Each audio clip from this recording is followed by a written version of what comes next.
Welcome to The Explainer, where we love to break down big ideas.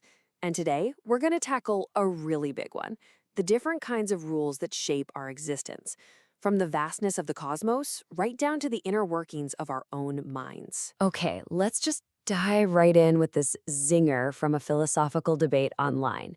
This one sentence, it just perfectly captures this huge tension, right?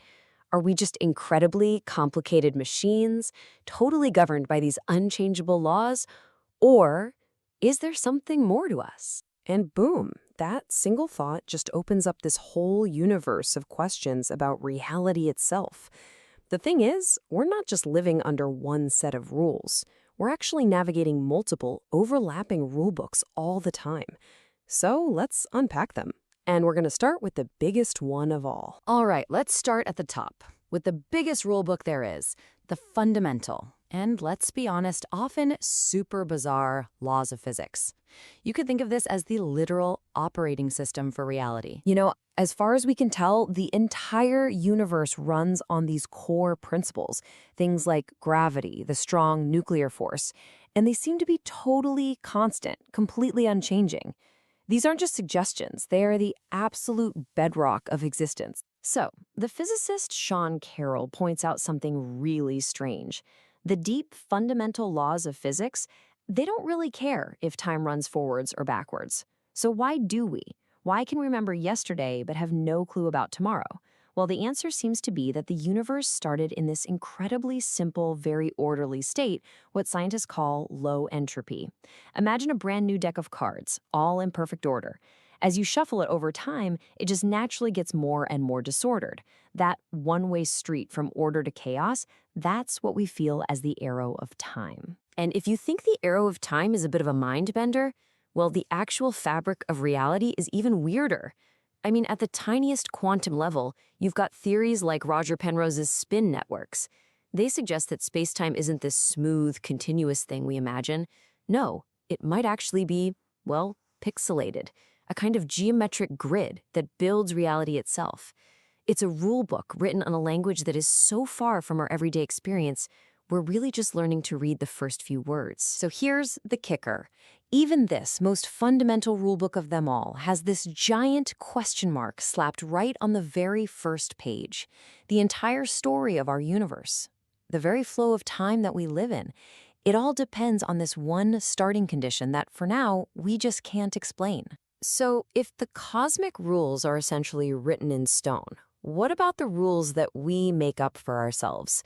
This is where we pivot from the cosmic down to the human level, where the rule books, they get a lot more flexible and, frankly, a whole lot messier. Right. So unlike the laws of physics, the rules we invent to run our societies are complicated, they're always changing, and, well, a lot of the time, they're pretty flawed. This is the world of laws, ethics, and social agreements. I mean, just take financial regulations. This timeline of the Basel Accords, it's a perfect example. We don't discover these rules in nature, we invent them.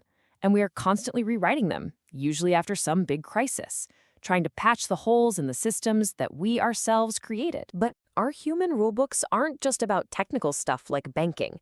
They're also about our core values. And this quote from a modern version of the Hippocratic Oath is such a powerful contrast.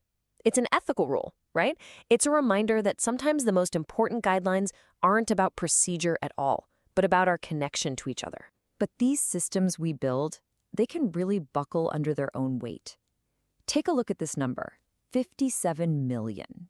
According to research from Dr. Srivatsa, that's how many unnecessary consultations happened in the UK's National Health Service in just 1 year. It's just a staggering figure. It shows you what happens when a system's own rules, mixed with public anxiety and all kinds of other pressures, just spin out of control. And these kinds of unintended side effects, they pop up everywhere. You create financial safety nets, and suddenly you're encouraging the very risk you wanted to prevent. You make rigid medical checklists, and a doctor might stop listening to the patient's actual story.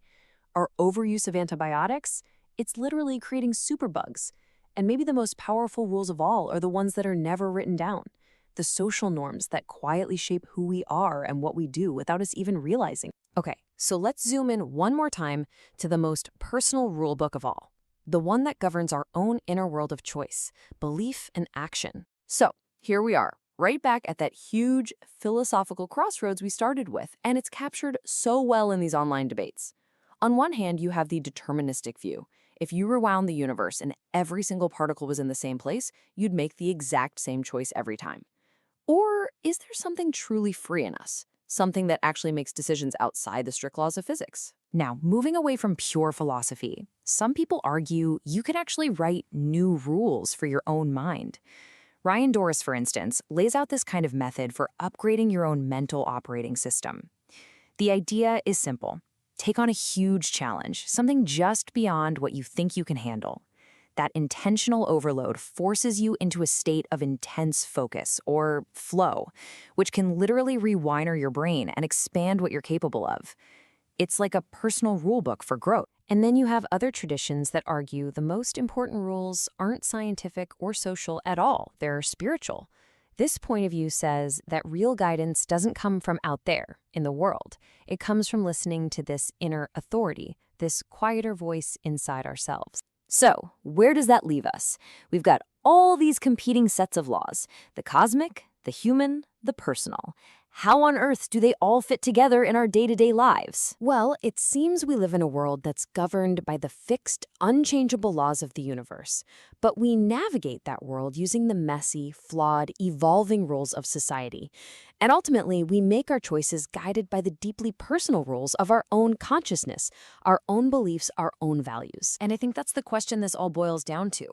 Are we just characters playing out a script that was already written by physics and causality? Or do we, through the rules we create for our societies, and maybe even for ourselves, get to write some of the story? Which rule book really defines your reality?